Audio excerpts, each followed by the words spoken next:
Banani mi kha fuja gu gu gu gu gu gu đau thư gặp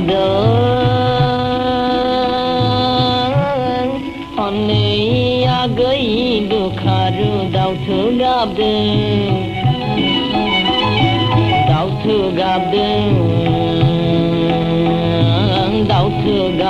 nga gai na gori ni shiwari juli shuna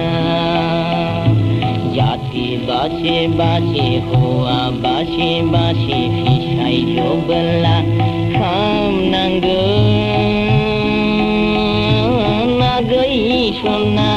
खाम नांगोन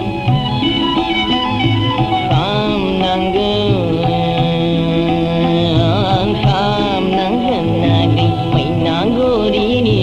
सेवारि जुनि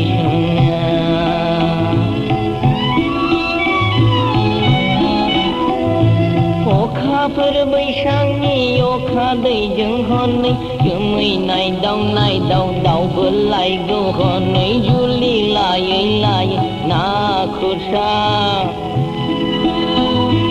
अखाफोर बैसांनि अखा दैजों हनै जोमै नायदाव दावबो लायगौ हनै जुलि लायै लायै ना खुरसा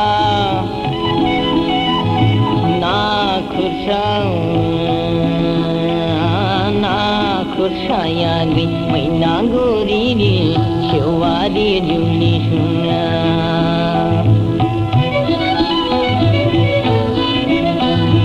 आंखौलाय गाज्रि दासानागै नोंखौबो गाज्रि सानां रावनिबो नङा नोङो आगै रावनिबो आंबो नङा संसाराव थाबोला मोजां गाज्रिजोंनो जुलि जागोन नागै मैना गरिनि सेवारि जुलि सुना बिफाङाव बानानै बिखा फुजा गु गु गु गु गु गु दाउथु गाबदों हनै आगै दुखारु दाउथु गाबदों